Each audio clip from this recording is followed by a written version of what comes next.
Olá, viva, boa noite. Portugal não fica bem na fotografia dos estudos europeus sobre corrupção. Este é considerado um dos entraves ao desenvolvimento da economia. Falta eficácia à justiça e não temos um plano de combate à corrupção. A caminho das legislativas é para este tema que hoje vamos, sendo que há agora mais presos nas cadeias e no ano passado as denúncias aumentaram quase 50%.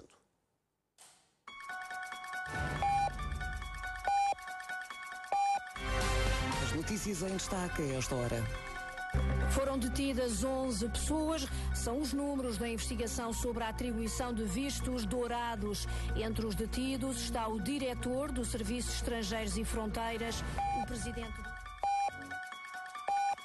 José Sócrates foi detido. O antigo primeiro-ministro foi esta noite detido pela PSP no aeroporto, à chegada a Lisboa. A Procuradoria-Geral da...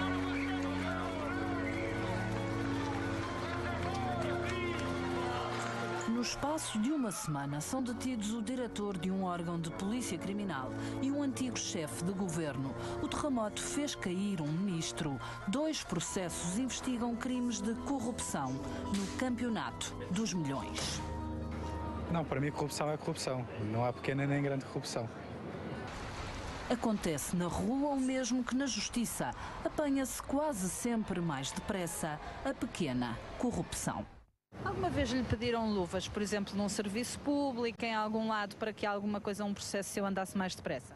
Não, nunca pediram, mas eu já tenho dado. Livre vontade. Às vezes, para as coisas andarem rápido e não sei o quê, não sei o que mais. Não, mas já me pediram dinheiro para não passar uma multa. Já há uns anos, sim senhora.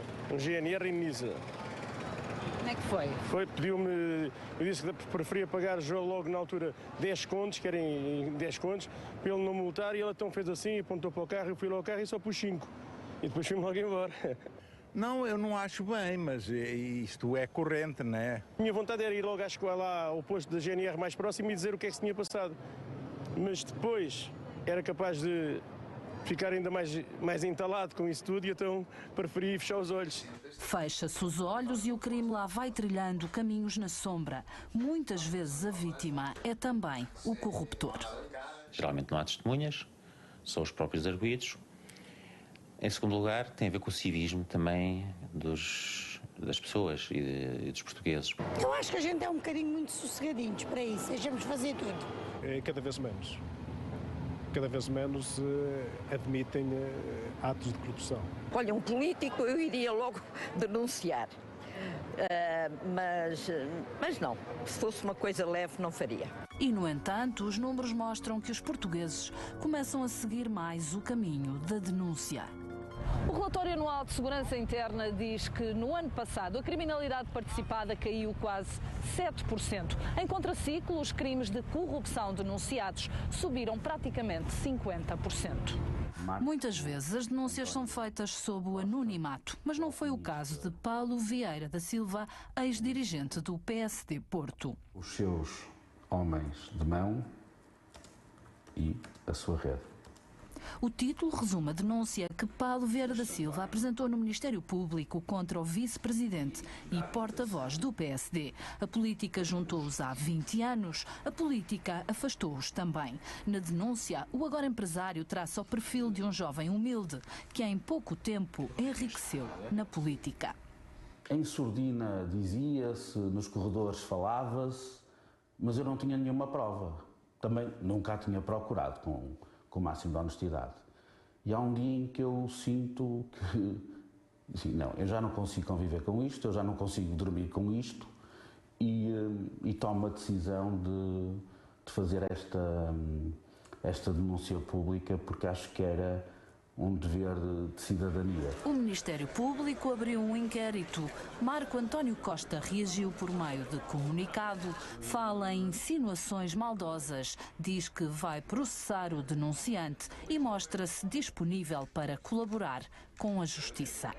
Quem está na vida pública tem que estar sujeito ao escrutínio total e permanente por parte de todas as entidades. É um tema que eu comentarei nestas circunstâncias e porque acho que devo fazê-lo nos termos em que me foi colocado, mas reservando para o meu advogado aqui para o futuro todas as reações a este tema. Provar um crime de corrupção é sempre o maior desafio. O que é que pode ajudar a provar? Documentos, normalmente contratos, pagamentos, o offshore, se conseguimos descobrir quem é o beneficiário último daquele dinheiro e a investigação, o chamado seguir o percurso do dinheiro. A Justiça tem apostado em premiar o arguido que colabora, mas nem sempre com sucesso. São arguidos com uma suspensão provisória do processo que não fica no registro criminal, têm certas injunções ou normas de condutas que têm que cumprir e passam a ser testemunhas no próprio processo. E não raras vezes, beneficiando dessas normas premiais e que têm a ver com o arrependimento e com a colaboração ativa, não têm pena para si e vêm ao julgamento e não corroboram tudo o que anteriormente disseram.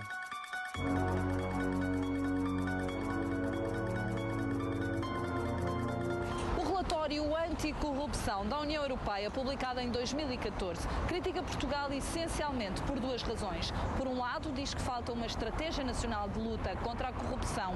Por outro, falta maior eficácia dos tribunais. Nos últimos anos, o número de casos julgados e condenados tem sofrido oscilações. Pode ser puros crimes de fraude fiscal. Repara, é que muitas vezes quer-se apontar muito alto, quando na verdade aquilo que é evidente e que se consegue alcançar, numa lógica de bom inimigo do ótimo, acaba por ser um crime menos grave, mas que é um crime muito mais fácil de provar. Já se sentiu diretamente prejudicado pela corrupção? Já, várias vezes, porque eu, por exemplo, se vou oferecer um serviço de trabalho e há outro que dá um dinheiro para fora a outra pessoa, está a ver, ainda é pior, dá-lhe o dinheiro para fora e eu perco esse serviço, que já aconteceu várias vezes. Quando há corrupção, há negócios paralelos em que não pagam impostos.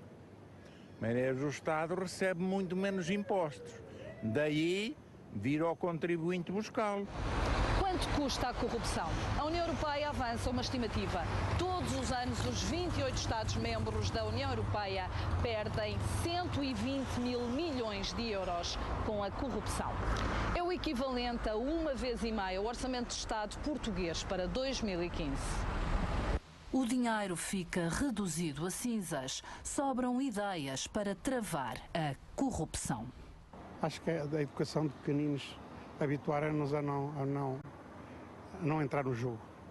O financiamento dos partidos políticos devia ser exclusivamente público. Mais acompanhamento até das entidades que supervisionam. Estou a pensar, por exemplo, em ações de prevenção, estou a pensar em ações encobertas, tanto umas como outras nesta área da corrupção, são fundamentais e são ferramentas cada vez a serem mais usadas e mais exploradas. Também não me admira que, à medida em que cresçam as condenações, também se verifique efetivamente uma diminuição da prática deste crime a nível social. Precisamente porque, no fundo, as garantias de impunidade, chamemos-lhe assim, que existiam, vão deixar de existir e isso vai se tornar visível.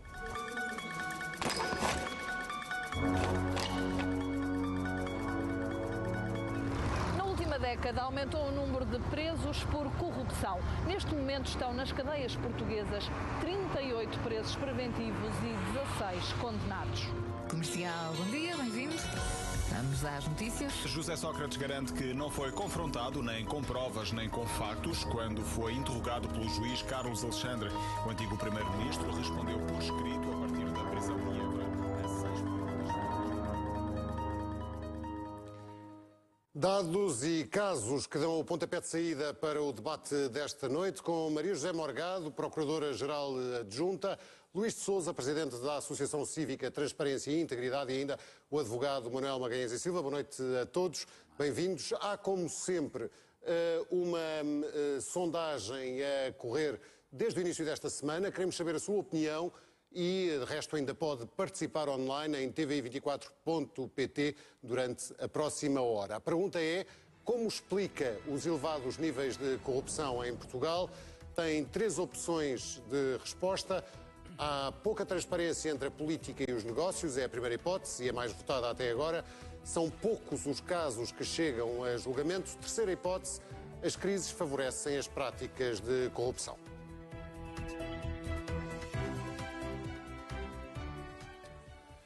Mais uma vez, boa noite a todos. Dr. José Morgado, confirma-se que Portugal, como os como o clichê dos países do Sul, que a ideia está mais ou menos instituída de que a corrupção é algo de normal? E é mais habitual do que nos países do Norte? Eu acho que o mais importante de tudo não é procurarmos classificar dessa forma um país, porque isto não é um desafio de futebol. Temos de ter uma linguagem crítica e problemática a respeito do fenómeno. O que eu acho de mais grave em Portugal, e que é uma coisa que se arrasta desde há muitos anos atrás, depois do 25 de Abril, e até já podíamos encontrar fenómenos semelhantes no século XIX, denunciados pelo padre António Vieira, é, de facto, não haver uma gestão dos riscos de corrupção a respeito da gestão dos dinheiros públicos e todas aquelas más práticas que conduzem a um plano inclinado que nos leva à corrupção. E quando não há, de facto, essa gestão dos riscos, quando não há uma abordagem em termos de prevenção, não há detecção e a corrupção instala-se de forma descontrolada. Se isto a nível geral da sociedade, da economia, da concorrência. E evidentemente que aí a corrupção se pode transformar e ter-se-á transformado num entrave ao desenvolvimento da economia.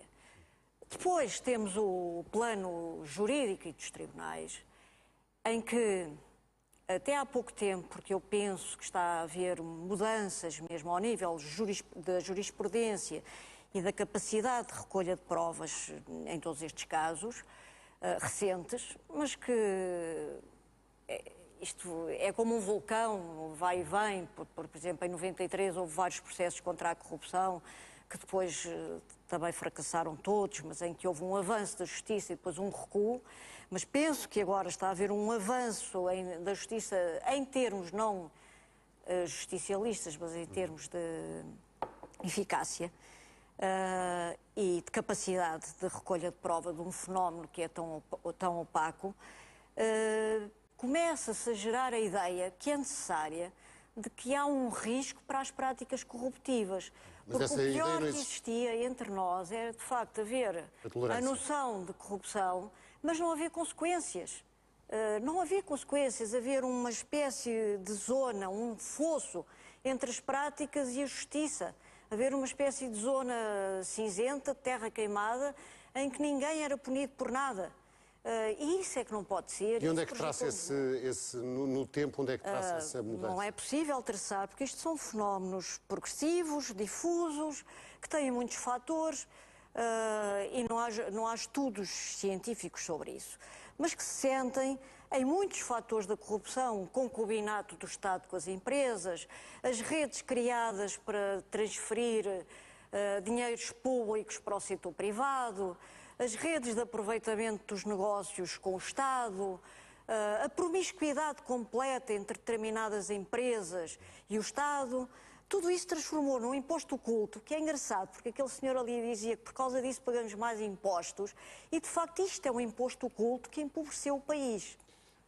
Um imposto oculto que empobreceu o país, Dr. Luís de Sousa, esta é também de alguma forma uma maneira de sobrevivência dos cidadãos, de tornar a vida mais fácil aos cidadãos? Depende um pouco de que corrupção é que estamos a falar. Agora estava a falar de uma corrupção, na pequena corrupção.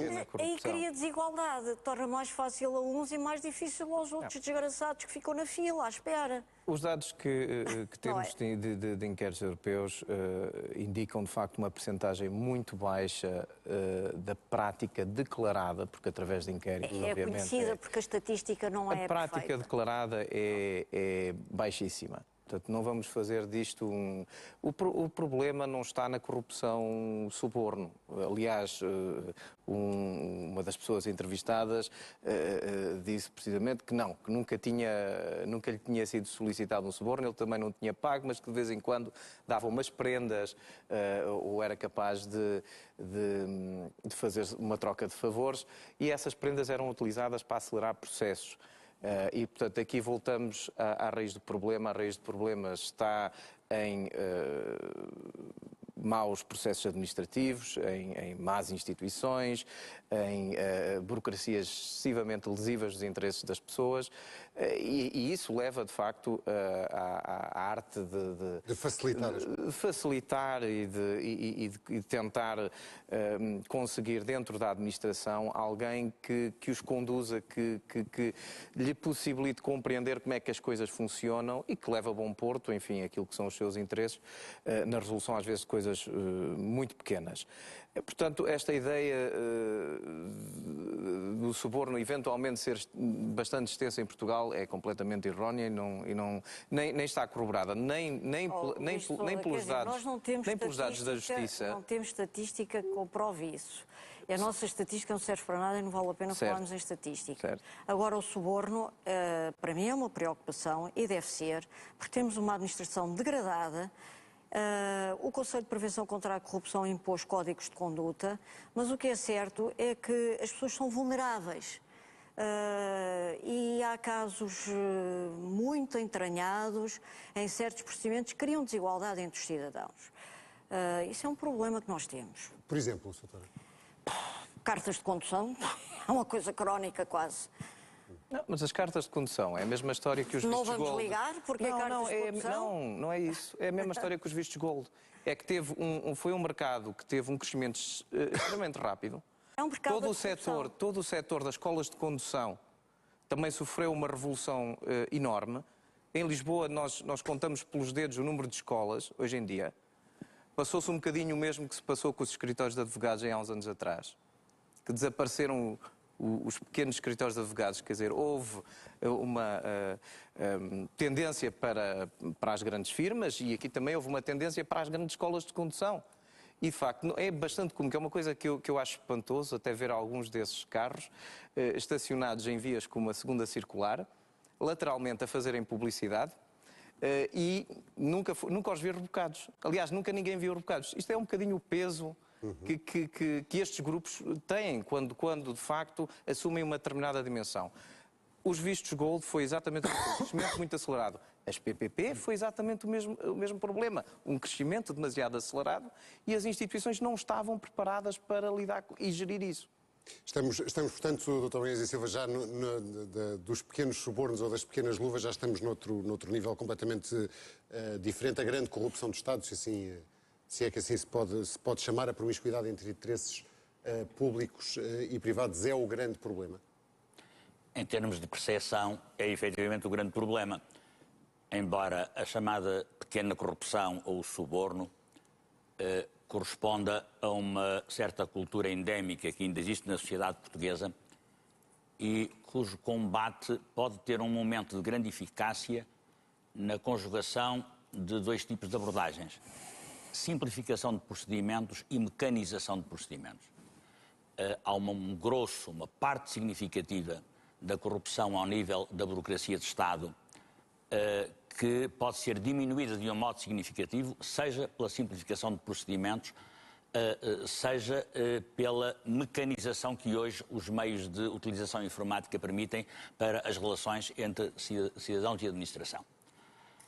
Já o mesmo se não passa em termos de mecanização com a chamada grande corrupção, com a promiscuidade de negócios entre o Estado e interesses instalados ou emergentes. O que acontece é que, também aí, se a mecanização ou a simplificação informática não resolve coisa nenhuma, a simplificação de procedimentos e a transparência e publicitação desses procedimentos representam a montante um mecanismo extremamente importante de prevenção da corrupção, por um lado. Por outro, não se pode continuar a ter nesta corrupção dos grandes negócios, dos grandes interesses do Estado, a dependência de qualquer forma de denúncia, seja anónima, seja personalizada. Então? Tem que haver uma monitorização. Isto é necessário... Mas já há entidades fiscalizadoras. Não chega. Não chega em que sentido? Há um primeiro momento que não está resolvido, e não está resolvido em nenhum sentido, e que tem sido falado recorrentemente. Não há, ao nível dos poderes, a organização de um plano estratégico de combate à corrupção e da colocação de meios no terreno para esse combate estratégico à corrupção. Primeiro momento. E esse combate estratégico à corrupção passa pela intervenção de várias entidades, seja as polícias de investigação, seja o Ministério Público, seja as organizações administrativas que estão em contacto com estas situações. Há toda uma monitorização que tem que ser feita no âmbito dos negócios de Estado, e são os mais variados, que permitam ir detectando situações, porque num crime sem vítima, como é efetivamente a corrupção, não se pode estar à espera de que a denúncia vai produzir efeitos. Ora, o que acontece é que nós temos tido um esforço significativo, e esse vale a pena realçar, no domínio do apertar da malha legislativa à volta do fenómeno da corrupção. Há uma data de fronteira que todos nós conhecemos, de modificação significativa do tratamento penal e processual penal das questões da corrupção, 2001. 2001 é um marco que traz efetivamente uma mudança significativa na possibilidade de perseguir criminalmente o fenómeno da corrupção. Vale a pena perceber, porque isso é uma coisa que tem estado muito em cima da mesa em algumas discussões de situações mais recentes. Vale a pena perceber que hoje nós temos uma regulamentação em que o titular de cargo político, por exemplo, a mera circunstância de, no exercício de funções, receber uma qualquer forma de vantagem, material ou não material, que lhe não seja devida, isto é, que não tenha uma justificação bastante, é tido como crime de vantagem indevida, é uma forma clara de corrupção. E, portanto, já não temos muito a fazer, salvo essa questão em que eu tenho tido algum protagonismo e alguma luta, que é do enriquecimento injustificado, mas já não temos muito a fazer no apertar da malha em termos legislativos. Há um setor em que temos muito a fazer, porque os poderes fazem proclamações, mas não fazem nem organizam um combate estratégico à corrupção, ponto número 1, apertam a malha da regulamentação, ao sabor de orientações políticas e de constrangimentos externos em termos de convenções que vamos assinando, mas há uma questão em que continua a haver um enorme déficit e em que passou a ser politicamente correto em várias estruturas da administração dizer que está tudo bem, que é a questão dos meios. Está tudo mal. Isto é, quando eu ouço, às vezes, por exemplo, do lado do Ministério Público, não faltam meios e isto está bem. Não está nada bem. Não está nada bem, está péssimo. Está péssimo e não está respondido. Está péssimo e não está respondido. Eu lembro que exatamente o setor que tem uma mais larga e, pela sua natureza, competência em matéria de combate à corrupção e de investigação criminal nesse domínio, a Unidade Nacional de Combate à Corrupção no âmbito da Polícia Judiciária, trouxe a público. Isso não está respondido, e não está respondido quantificadamente em dezembro passado, num abaixo-assinado subscrito por mais de 90% dos inspectores da unidade, de que havia uma dramática falta de meios pessoais, isto é, falta de pessoas para a investigação, meios materiais, dos carros aos computadores, aos telemóveis, isto é, nós temos esta coisa verdadeiramente espantosa que parece de um país de gente completamente desonesta, com os preços ridículos. E eu sei do que estou a falar porque vou sabendo dessas coisas em termos de escritório. Com os preços ridículos que hoje custam as assinaturas junto de um qualquer operador, faz algum sentido, mas faz algum sentido que um inspetor da Polícia Judiciária, por exemplo, não tenha um telemóvel full-time para atender e fazer todas as chamadas que muito bem entende. Isso custa um preço completamente ridículo. E nós não fazemos isso. E não fazemos isso porque não temos nenhum empenho na organização dos meios materiais. E porquê? E essa é uma questão política da maior importância, porque isso, desculpe-me o pluralismo, não enche o olho. Ora bem, se é importante, e valeu a pena que o Paulo tivesse introduzido a questão da confusão entre o Estado, os negócios e tudo o que gira à volta disso, vale a pena percebermos que se há um custo de contexto à corrupção e um custo de contexto que nos faz pagar mais impostos, que torna os bens mais caros, 2, e que atrasa o desenvolvimento do país, 3, há um custo, na minha leitura, mas é a minha leitura, obviamente, não é mais do que isso, um custo muito superior a esse. E que é a ideia instalada na sociedade portuguesa de que a classe dirigente é tudo um coio de malandros. E esse fenómeno é filho direto da impunidade e da falta de meios de investigação e de prevenção. Porque eu tenho dito algumas vezes e repito, se por hipótese houver 20% da classe dirigente que seja corrupta, e se estivermos a pensar em 20 mil pessoas, estamos a falar de 4 mil, ficam ainda 16 mil. 4 mil é insuportável e, todavia, está longe, muito longe de ser a maioria. E, todavia, a percepção existente em termos públicos é tudo uma dada de malandros, está tudo a governar-se e estamos coutados à corrupção. Ora, isso é um dano para a democracia. E é um dano grave para a democracia e com as virtualidades que ela tem, porque a descrença relativamente à classe dirigente é efetivamente o pior dano que podemos fazer ao funcionamento do cotidiano. Essa percepção, Dr. Maria José Morgado, não foi alimentada também por umas declarações da Procuradora Joana Marques Vidal numa entrevista salvo erro à Renascença, em que disse qualquer coisa, sabe do que é que eu estou a falar, em que disse que havia uma rede... Sim, uma rede, no sentido metafórico do termo, porque essa rede é constituída por várias redes. E com certeza que isso são patologias. Uma rede que usa o aparelho de Estado para... Sim, senhora, mas eu, enquanto magistrada, sinto-me à vontade para falar das patologias da corrupção, sem me preocupar particularmente com a defesa da classe política, porque a classe política não precisa de ser defendida. Defende-se bem, obrigada, e não sou eu que tenho que estar com essa preocupação. Eu tenho que estar com a preocupação da eficácia no combate à corrupção e com a caracterização dos fenómenos e mais. Porque é que nós temos pacotes anticorrupção? Cada governo novo, a primeira coisa que faz é um pacote anticorrupção. E os pacotes anticorrupção temos uma legislação anticorrupção nervosa, à flor da pele, feita aos solavancos. Nervosa porque muda, cada vez que mudou, porque... Não, é nervosa porque é nervosa, é uma necessidade de justificação, é uma coisa sem, de facto, nenhum... Até cansa já dizer isto, sem nenhum plano estratégico de conhecimento dos fenómenos ou de querer, por exemplo, prevenir. Bom, o que é importante agora prevenir? É a corrupção, por exemplo, no setor empresarial do Estado. É a corrupção entre clubes de futebol e classe política, por exemplo. É uma patologia. Justificava que a lei de política criminal tivesse um artigo com 7 linhas a inventariar quais eram efetivamente os elementos, por exemplo. Eu nem quero entrar por aí, porque neste momento, temos legislação a mais, meios a menos. É evidente que ganhámos o agente encoberto, ganhámos o confisco de bens com a legislação de 2001, foi agente encoberto, o confisco e a legitimidade do Ministério Público quebrar o sigilo bancário sem necessidade de intervenção do juiz de investigação criminal, o confisco de bens, que é uma coisa que existe já desde a Lei 5 de 2002, de 11 de janeiro, mas a partir daí nós entramos numa turbolegislação que não serve para nada, a não ser para fingir que se está a combater a corrupção e para justificar a má consciência política nessa matéria. Não concorda que se apertou a malha, como dizia o professor Dr. Manhães, que se apertou a malha em termos legislativos?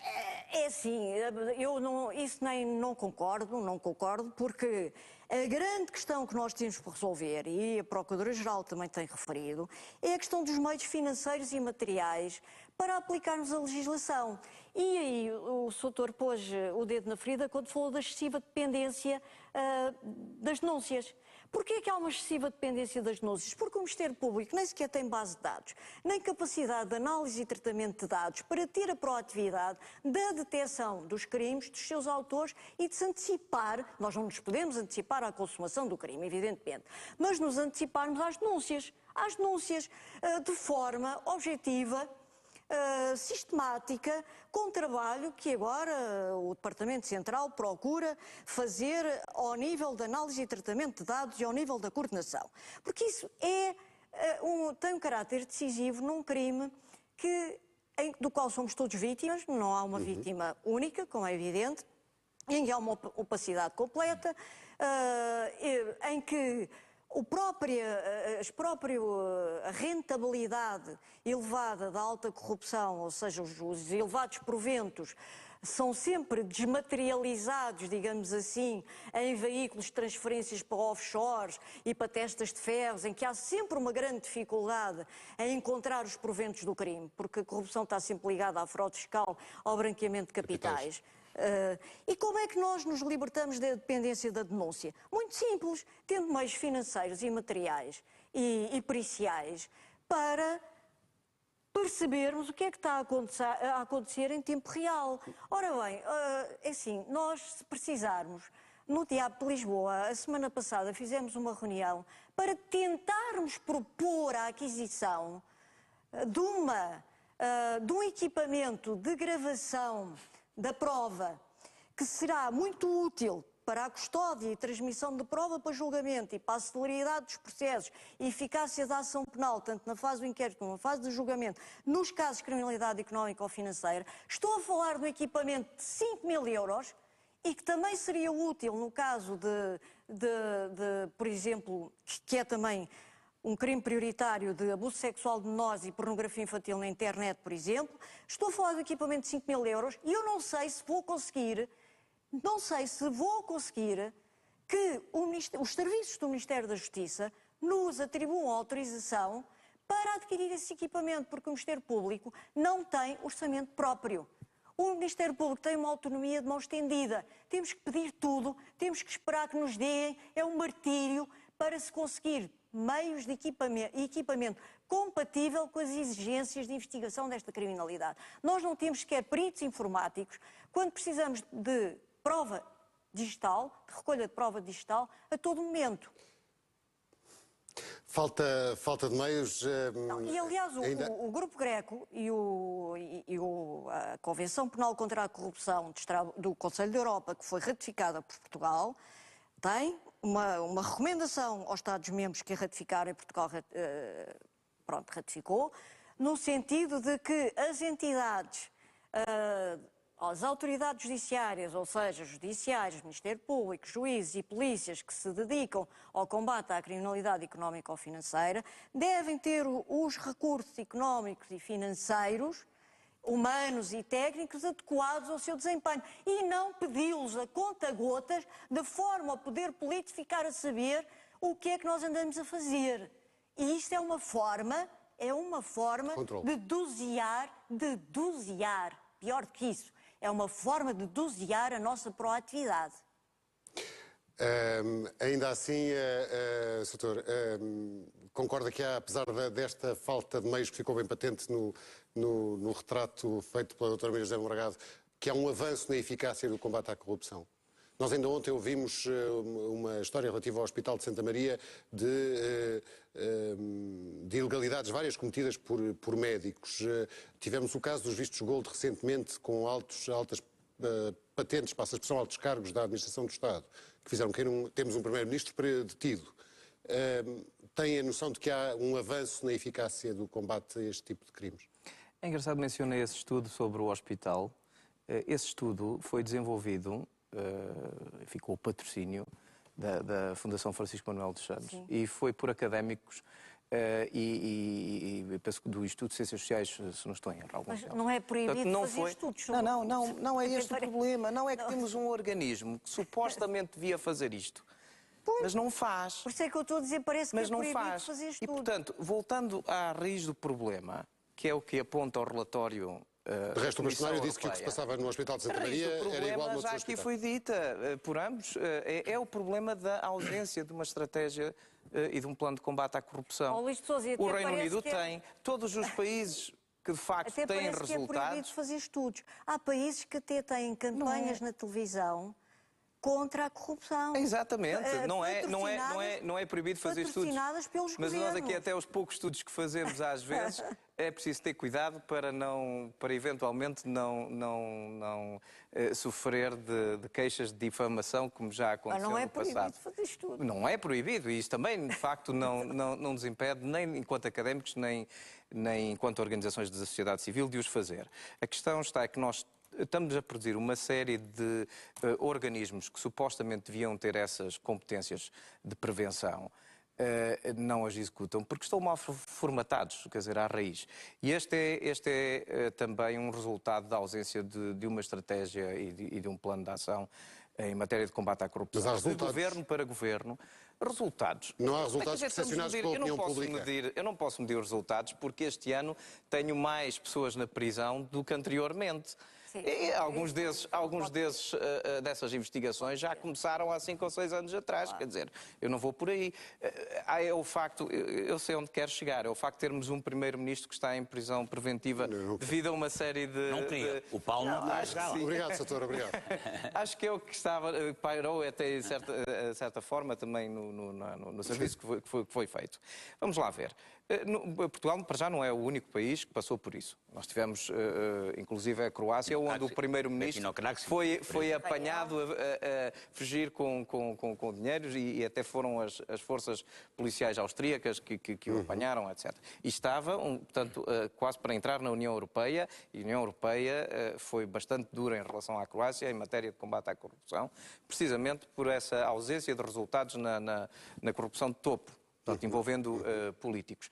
Tivemos o caso Kohl, tivemos no Reino Unido o financiamento também do Partido Trabalhista, enfim, lá umas confusões que houve com o Bernie Ecclestone e por aí adiante. Sim. Tivemos em França, inclusive, um primeiro-ministro que cometeu suicídio com uma série de escândalos à volta.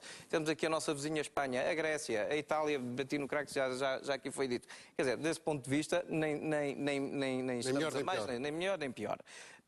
Portanto, isto também não é novidade. É novidade, se calhar, para nós, de facto, é um primeiro-ministro, ex-primeiro-ministro. De facto, desse ponto de vista, é uma novidade. Vamos ver o que é que depois esse caso vai... Como é que vai... Não, o meu ponto era muito mais inocente, era do que se calhar pensa. O meu ponto era que, na percepção geral das pessoas, não se está, de facto, a fazer algo neste momento, contra a tal classe dirigente que é tão mal vista pela opinião pública. A percepção é negativa. A percepção é negativa. Os inquéritos e os barómetros europeus... Há mais uma percepção de que não há tanto 2 pesos e 2 medidas como isso não é verdade. O barómetro global da corrupção continua a achar que os resultados em matéria de combate à corrupção são nulos. Nulos.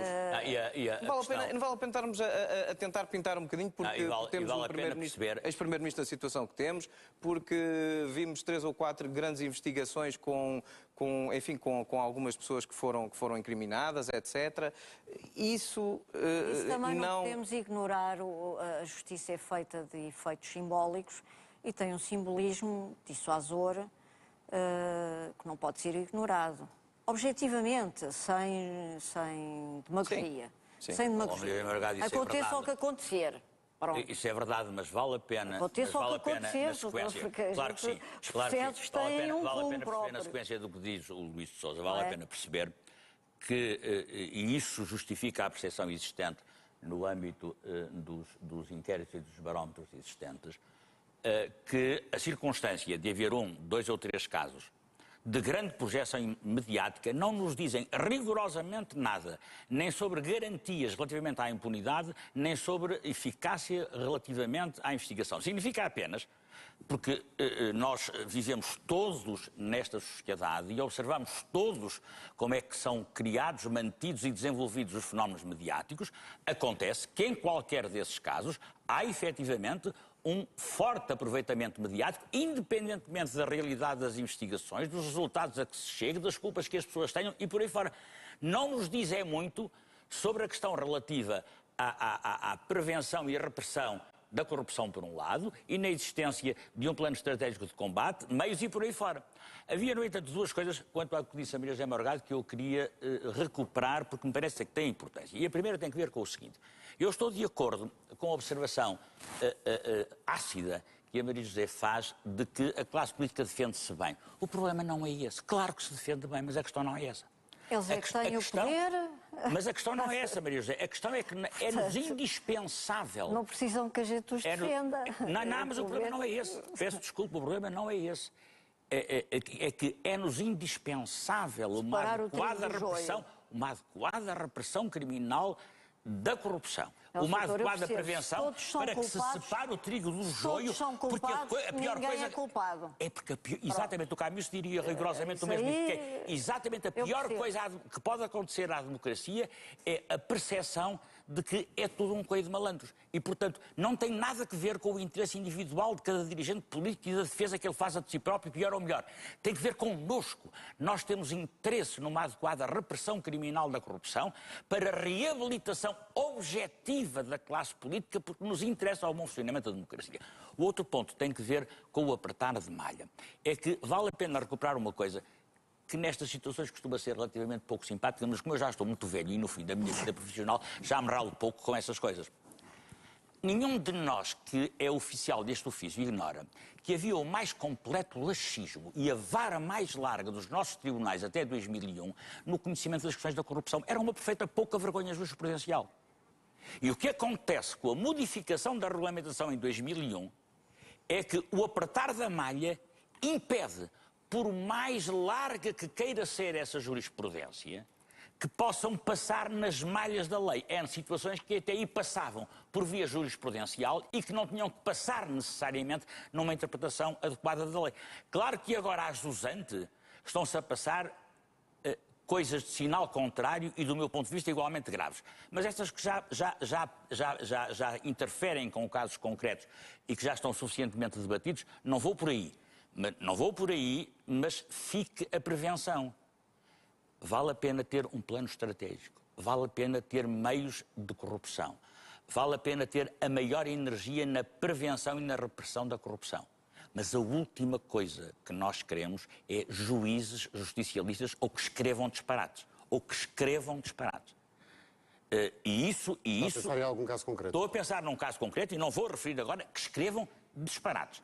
E como eu, sobre essa matéria, exprimi várias vezes opiniões, emoções e outras coisas, com a mais completa tranquilidade e apenas preocupado com direitos, liberdades e garantias, não estou, como cidadão, disponível para aceitar e deixar de criticar os disparates que se escrevem.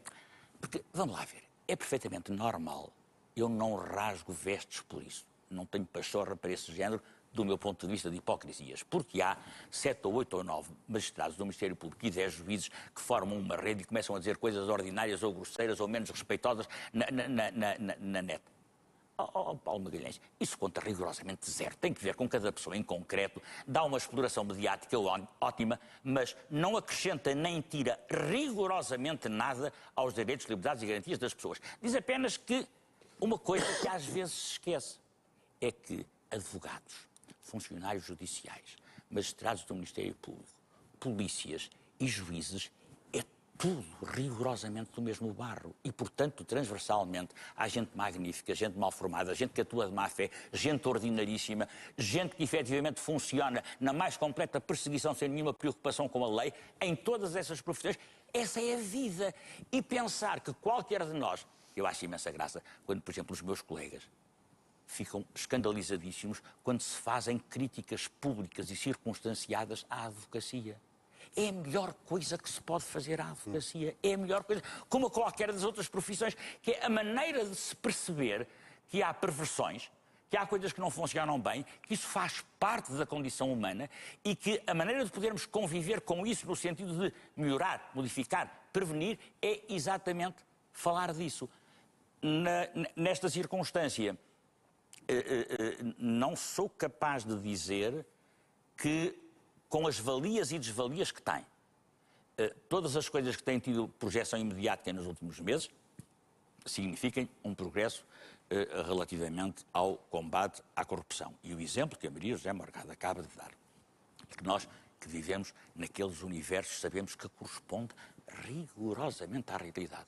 Que esta coisa verdadeiramente espantosa de não se saber se há 5.000 euros para comprar um aparelho de gravação. Eu lembro-me sempre desta coisa que hoje já está talvez um bocadinho desatualizada, mas que eu encontrei e que tem que ver efetivamente talvez até não haja mesmo. Com a eficácia do sistema. Em 2004 apresentou-se no Congresso da Associação Sindical dos Magistrados Judiciais uma coisa que aparecia na altura creme de la creme, chiquíssima e de grande funcionamento, mas já havia os topos de gama, que era a gravação e registro simultâneo por escrito.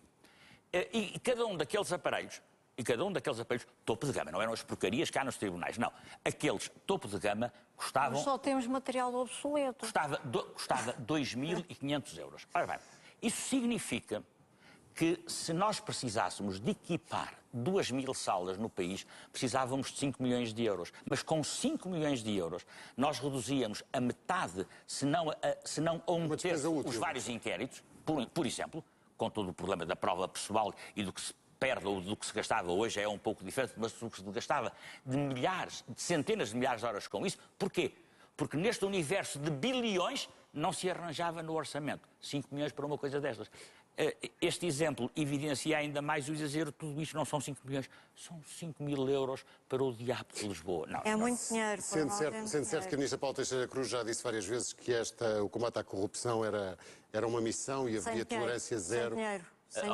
Paulo, Fidalgo ia sem comodoria, a gaita que não a subia. E, portanto, efetivamente, a senhora Ministra pode dizer 100 vezes que tem essa missão. Se não houver dinheiro para o efeito, não vale a pena. Isso é fácil e aliás, durante todos os governos tem-se repetido. Se olharmos para os programas de governo, a única coisa que consta lá de combate à corrupção é uma mera frase que diz vamos melhorar o combate à corrupção. Portanto, logo aí, pode-se lá colocar o que se quiser. É um chapéu tão lato, que todas estas medidas que aqui falamos, estilo ómnibus, pacotes de transparência, que em ciclos eleitorais geralmente começam a aparecer já na fase de decadência. Está prestes a... Vem mais um pacote de transparência com mais um conjunto de crimes e coisas do género, todos inócuos. Tráfico de influências não tem praticamente nada, os crimes contra da Lei 34/87, depois sofreu várias alterações, também não se aproveita um. Quer dizer, andamos nisto, que é o tal a legislar com o nervosismo que dizia José Morgado, em cima do joelho. Antigamente, Luís de Sousa, havia um bocadinho, falava-se muito das câmaras municipais, das autarquias, como um foco de corrupção. E porque isso a estatística também era o que havia mais crimes participados. Pois, exato, é isso. O problema é esse. Hoje em dia já não é assim. É preciso ler os números com cuidado. Quer dizer, eu volto ao mesmo. Que tipo de corrupção estamos a falar? É porque se quisermos falar da corrupção legal e institucional, podemos falar de bilhões... E podemos falar dos grandes negócios do Estado e podemos falar da promiscuidade entre grupos económicos e agentes políticos. E escritórios de advogados, seguramente. E fez bem em dizer que, de facto, isto temos que falar, não podemos... Nós sabemos as mesmas coisas, vamos fazer de conta que não sabemos. Todo este problema de portas giratórias, etc. Por exemplo, pareceres em pedidos aos grandes escritórios da advocacia. Quando deveria ter e muitas vezes tem juristas que poderiam realizar esse trabalho sem recurso a qualquer... Claro, sem qualquer outsourcing. Sem qualquer outsourcing, claro. São subestimados. A solução, doutora Maria José, não passa por... Obviamente já percebemos que passa por mais meios, passa por penas mais pesadas. Quer dizer, nós não temos uma varinha mágica, eu digo sempre isto. Eu já até estou um bocado cansada e velha também destas rezas contra a corrupção, porque há mais de 15 anos que venho a repetir sempre a mesma coisa. Plano de estratégia contra a corrupção, nem daqui a 20 anos. Daqui a 20 anos estamos a falar outra vez do mesmo, estou convencida. Essa classe política que tanto quer ser reabilitada... Eu quero reabilitá-la, ela quererá ou não. Eu quero, mas quero por essa razão. Ela quererá ou não é-me indiferente. Agora, eu como cidadão quero. Bastava permitirem-nos, a nós, Ministério Público, um modelo específico que nós precisamos de combate à corrupção, porque esse modelo específico exige dinheiro, a investigação é cara, exige peritos. Os peritos, nós não temos peritos, o Diabo de Lisboa já teve um perito, neste momento está a tentar conservar o perito, não sabe se vai conseguir. Portanto, quer dizer, nós temos que trabalhar para que conseguimos trabalhar. Todos os dias temos problemas. Prevenção como deve ser feita. A prevenção se não a souberem fazer, deixem às universidades que nós estudamos o assunto. Luís de Sousa, a prevenção é a chave de ignição do combate à corrupção. E a prevenção não pode ser feita... Não é com 3 ou 4 pessoas a prevenção sem qualquer recurso. Mas vamos lá ver, a prevenção não pode ser... Os tribunais fazem repressão. Nós só agimos depois dos acontecimentos terem ocorrido. Estamos sempre atrasados. Prevenção, estamos sempre atrasados. Não é com uma nota de otimismo que acabamos este debate. Agradeço a todos terem aceitado participar dele. Fica por aqui este caminho das legislativas. Já a seguir, Política Mesmo, com Manuela Ferreira Leite. Até já.